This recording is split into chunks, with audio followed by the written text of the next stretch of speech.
Eric McAlister is your new wide receiver one. He's also your next TCU 1,000-yard wide receiver.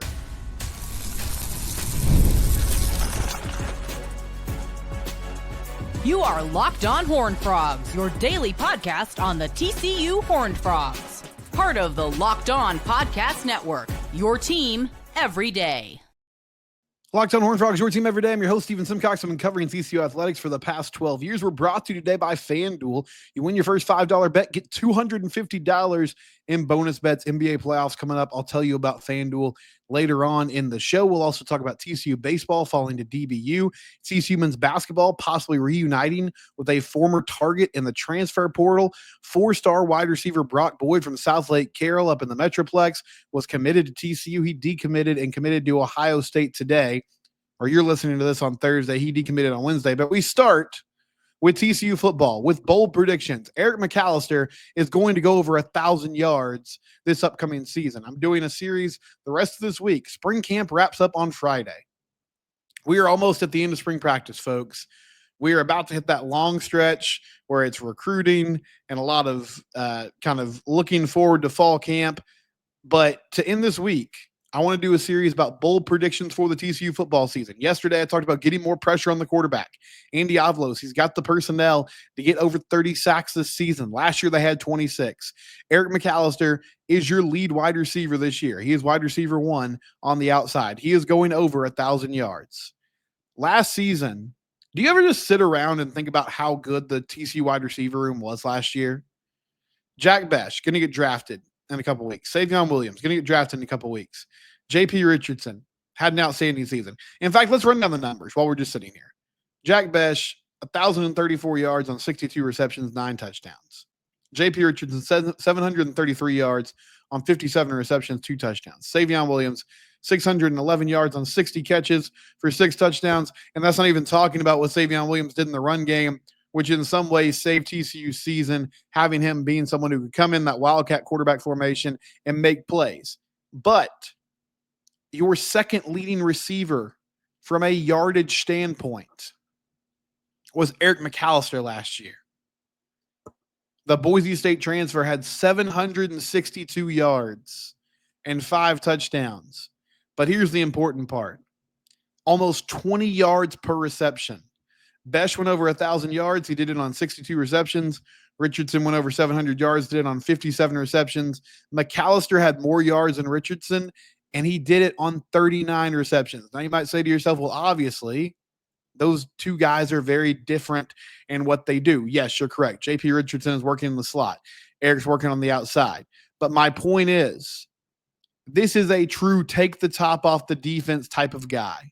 Not from just an explosive speed standpoint, but the ability to use that big frame and that size of his to go up and catch the football, to win one-on-one battles, 6'3", a little over 200 pounds. And when I was thinking about Eric, my thought was it feels like Savion Williams coming into the 2023 season. Let me take you back for a second. Savion Williams was a big part of what TCU did in 2022 when they went on that run to the college football playoff. And he thrived with Quentin Johnston on the outside and him on the other side. He made big plays. He had a big touchdown against West Virginia to seal it, just went up in a one-on-one coverage situation, snatched the ball away. Had a big catch on the last drive against Baylor when they went down there and scored. Had a big catch at the start of the game against Oklahoma, the first touchdown of that ball game. Went up, snatched the ball away from the defender. That was a big-time play that set the tone for the rest of the afternoon. But I was looking at Savion's numbers because he came into 2023 with a ton of hype. It was like, look at what he did this previous season. He's now the dude. He's going to step up and be the man. Well, in that season that I was talking about, in 2022, Savion had 392 yards on 29 catches and 4 touchdowns. McAlister had 762 yards last year, 39 receptions and 5 touchdowns, and he had 2 of the biggest touchdowns of the season. In the fourth quarter against Kansas, TCU's up 28-27. It's been a back and forth ball game. The offense had struggled to find their footing in the second half. JP Richardson had a punt return for a touchdown, but that was it. Josh Hoover scrambling around, and at the last moment, before he takes off running, he sees Eric McAlister in the corner of his eye, throws it to the sideline. McAlister makes the catch, shakes off a defender, takes it to the house, 59-yard touchdown, gives TCU an 8-point lead with about 11 minutes left, and they proceeded to win the game from there. A few weeks later, playing Texas Tech in what ended up being a pivotal swing game for the rest of the season. You're 4-3. If you don't come back and get a victory, you end up being 4-4.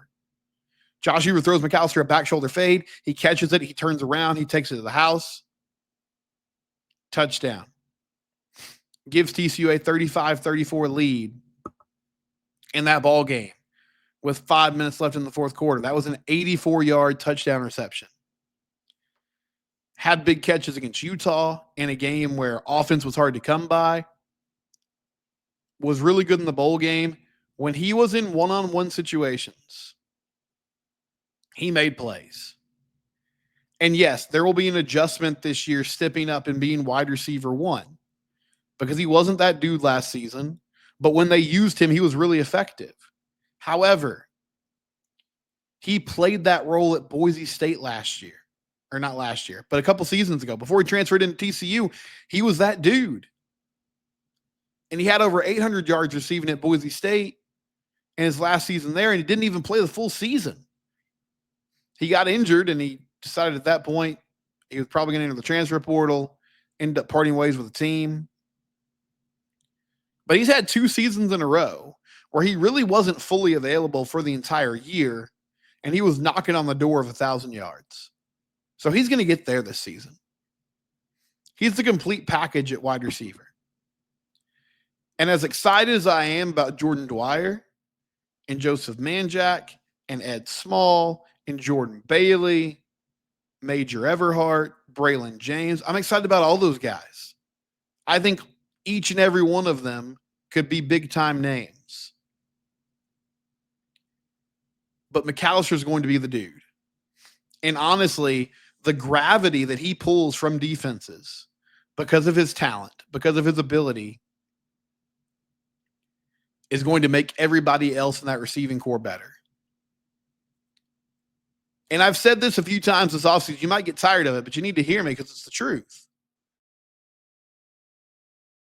Last year, this receiving core was elite. It wasn't just that they were good. They were great. So great that Josh Hoover almost threw for 4,000 yards. And he was a big part of that too. So great that even without much of a running game through the first half of the season, they were able to stay competitive and win some games because they kept winning these one-on-one matchups. So this is a huge part of this upcoming season. You not only have to be serviceable or good on the outside next year, you have to be great once again. They're a place to kind of production and the big plays that TCU made last season. And in a perfect world, you're able to run the ball more effectively, and you don't need to throw the ball 40 to 50 times a ball game. But this is a pass-happy offensive system. I don't know if that's what Kendall Briles wants to do long-term. I don't really think that's his identity. Josh Hoover's comfortable with it. He is a pocket passer. And he's okay throwing it around the yard. And because of the way they do things, it's not like they're, going deep and stretching the field over and over again. They did a really nice job last year of using the short and intermediate passing game, particularly the screen game, to supplement some of what they were missing in just the traditional, okay, let's get, power football, I formation, or have a lead blocker from the gun, try to get 5 or 6 yards on first down. That wasn't really available to them all the time. So they did some creative things, tossing it out there on screens. McAlister is a guy, we saw this with Savion over the years. if you just got him the ball on the outside, if DBs were going to give him a cushion and give him some space, if you got him the ball on the outside, it was almost guaranteed to be a positive play, because 9 times out of 10, the DB lined up across from him was not going to bring him the first line of defense. That first defender coming over, trying to make the tackle, wasn't going to be able to get him wrapped up and get him down, because he would use a stiff arm, or he would make a move, or just throw his body weight forward, put his shoulder down, and churn out some yards. McAlister can do that too.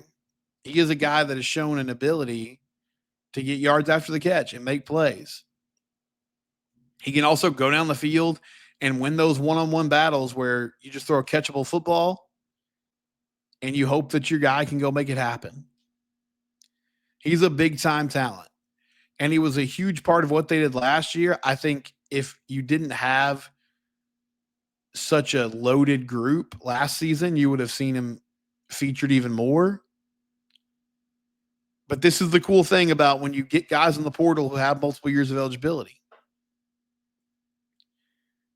Eric had a great season last year as kind of an ancillary piece to this offense and this receiving room. Now he gets to step up and be the dude. And he's ready to show what he can do. I'm not willing to say, I would love to come out here and be like, they're going to have 2 guys that go over 1,000 yards, because I do really like what Jordan Dwyer brings to the table. And I think he's another player that's going to get chunk yardage, because that's what he did at Idaho. He was, a dude that could get past DBs and make plays. But I'm very confident in saying I think Eric McAlister is going to go over 1K in receiving yards. And he's going to be a huge part of what TCU is doing this upcoming season. When we come back, speaking of wideouts, TCU lost a good one on Tuesday. We'll talk about that next year on Locked On Horned Frogs. It's your team every day. Well, I told you about it at the start of the show. FanDuel, they've been a loyal sponsor of ours for a long time. The NBA playoffs are here, and right now, new customers, when you join FanDuel, place a $5 bet, and you'll get $250 in bonus bets if your bet wins. FanDuel's always doing crazy things. They're always giving out, lots of opportunities and bonus bets if that first bet wins. I don't think I've ever seen them do $250, though, with one $5 bet, and they want to get you, on the app, on FanDuel.com right now, because there's plenty of opportunities with the playoffs. Playing games tonight, Mavericks and Kings. Kings are 4.5-point favorites, according to FanDuel. I would love to see my Mavs play another day, but I think this team is just cooked. I don't feel like they're in there mentally. The franchise is really taking a hit since Luka was traded. I feel like the Kings cover and win against Dallas tonight in Sacramento, and the Mavericks season comes to an end. But whatever you feel about that game, you can make that wager on FanDuel.com or on the FanDuel app. Again, new customers, your first $5 bet, if it wins, you get $250 in bonus bets. FanDuel.com or the FanDuel app. FanDuel is where the game starts.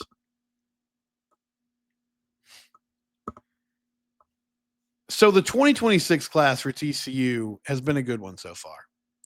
They've gotten some big-time edge rushers. They've really focused on outside linebackers.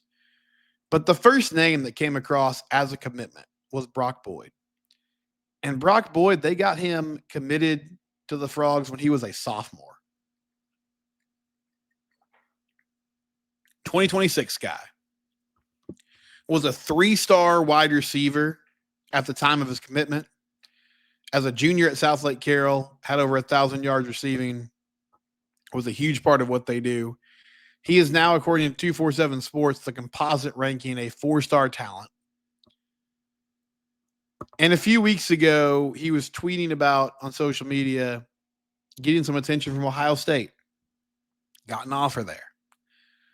Apparently, he went on a visit recently. And then on Tuesday, the announcement that he decommitted and ended up committing to Ohio State as a wide receiver in their 2026 class. So this is a bummer, man. I know a lot of people will immediately, and I've said this before too, it's hard to worry about the wide receiver room when you've got Sonny Dykes and Malcolm Kelly and Kendall Briles running the show on offense. They have shown an ability through the seasons they've been here to produce talent at wide receiver, to give those guys opportunities to make plays, to have big seasons. But I will say, this is disappointing. I don't think like long term they're going to not have talented wideouts. It's disappointing to me from this perspective. This is a dude that they identified early as, hey, this is a guy. And he was putting up numbers at South Lake Carroll as a sophomore. But for whatever reason, I don't know if it's because he hadn't been on the camp circuit much lately, or at least to that point, but he wasn't getting a ton of attention. And so TCU laid the groundwork. They built that relationship. They got him committed in the Metroplex, relatively, a hometown kid to a certain extent. And then Ohio State kind of swoops in later in the process and takes him. And I know a lot of people's first instincts will be, well, he probably just got a bag, right? Like NIL wise, I'm sure they came in and threw a lot of money at him. I don't know if that's the case. I think, the way TCU got him involved so early, I'm sure they had talked about those things. Ohio State, I'm sure they are resource heavy and they can get out there and offer some crazy amounts. But I will say this. As good as I think TCU's pitch is for wide receivers right now, meaning like they can sell dudes on, hey, we will make you a successful wideout here at TCU. We have done it time and time again. And Sonny said during the season last year, when he was asked about priorities in the transfer portal, he was like, look, we need wide receivers, and we feel like we have a great product to sell to those guys. We just point at what Jack Besh and Savion Williams have done, what Quentin Johnson did a few years back. And we say, hey, we know how to make you guys big-time players. If there is a school, and I don't think there are many right now, I'm not talking about like historically, I'm just talking about in the moment, that can sell a better track record of putting dudes in the league and creating players at that wide receiver spot, it's Ohio State. I mean, every year it's like they have the best wide receiver in the country lately. They just won a national title. I mean, there's reasons beyond big blue blood school came in there and just threw a ton of money at a guy to understand why Brock Boyd would be intrigued by this and eventually pull the trigger. So I think TCU will be okay. I mean, technically, like they still have a lot of time. This feels like the type of decision, though, you don't really turn back on. Like you've now been committed to two different schools. You made a commitment to TCU, and then you sort of like ping-ponged around, got to Ohio State. I don't foresee that he's going to change his mind, but you keep that communication open as much as you can. Try to keep that relationship in a good place. The only offensive player right now for the 2026 class, and this is going to change drastically over the next few months because the summer's coming up and a lot of these juniors that are going into their senior year are going to want to make decisions. But Jack Dalton, the quarterback from the Woodlands, who was recently the MVP of an Under Armour event, I saw, which is cool to see. Congratulations to him. But they're going to need wideouts. They'll work on that. It's just a good reminder. It doesn't always play out this way. But if somebody commits when they're a sophomore, in some ways that's awesome because it's like, hey, something clicked for them really early in this process. They like where they're at. They don't feel the need to like search around. But it's important to remember that's a long period of time. I mean, it just is. It's a long haul to get that guy signed. And there's always the chance, and it happens, I think, more often at TCU than some other schools, unfortunately, that this player that you saw the vision early on in the process and made an effort to really build a relationship and make something happen, and then some other school just sort of swoops in. Not that Ohio State didn't, do their due diligence and investigate this and see who Brock was as a player, but it definitely feels like they just sort of stepped in and threw all that hard work aside that TCU done from a scouting standpoint. But Brock Boyd, best of luck to him. Wish he could have stuck with TCU because I think he's going to be a really good player. And Frogs will kind of just go back to the drawing board from a receiver standpoint it's still early enough in this recruiting process that you can do that comfortably and feel like you can still find good players. We'll come back and talk about a potential reunion for TCU in the transfer portal on the men's basketball side. I'll explain next here on Locked On Horned Frogs, your team every day.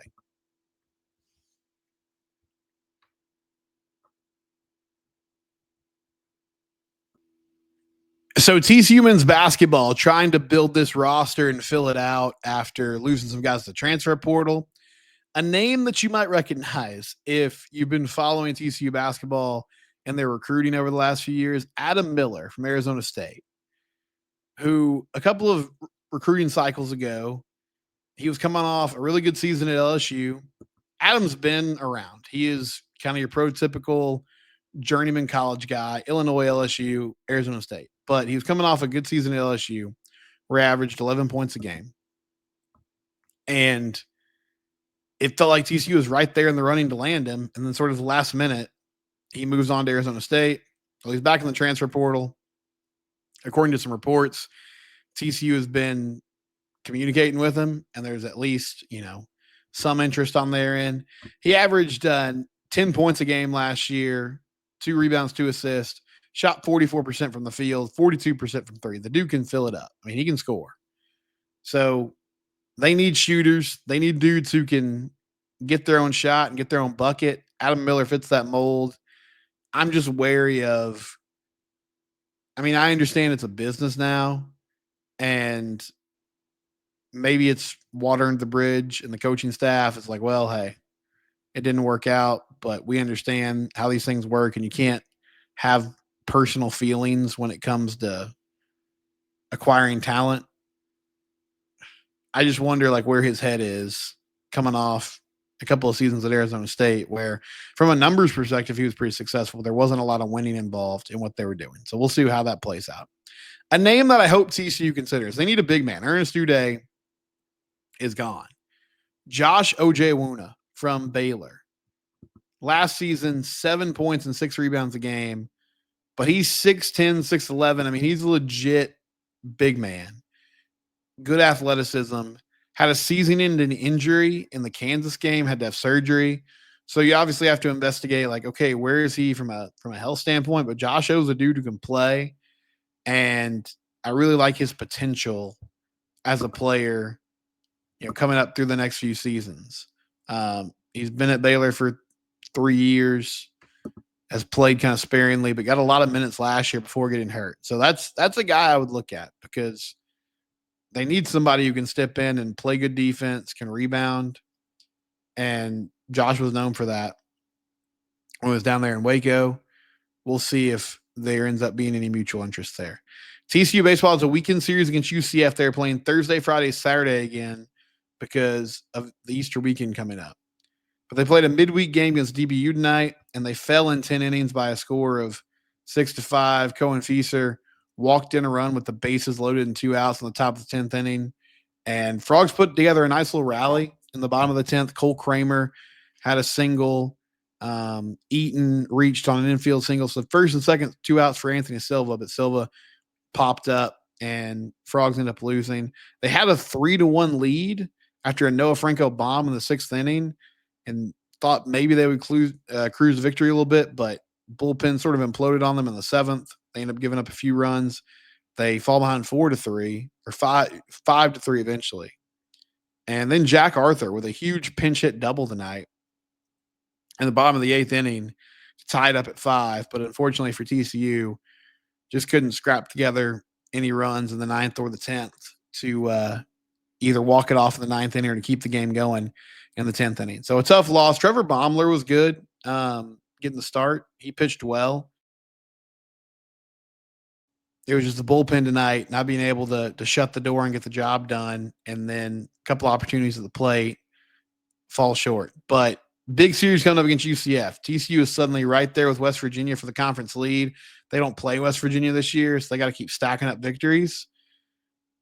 This is definitely, another winnable series, but it's on the road. And I do wonder, a tough loss tonight, you fly to Orlando, and you're playing again in less than 48 hours because the East Coast time is going to be like a 5:30 first pitch on Thursday night. So hopefully Tommy Lepore is locked in because I do wonder about the team and just where they're going to be kind of at mentally and physically after a long road trip. We'll have plenty about that later on in the week.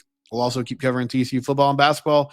As we always do, it's Locked On Horned Frogs, your team every day. Subscribe to the YouTube channel, or you can find us wherever you get your podcasts. We're free and available wherever you get podcasts.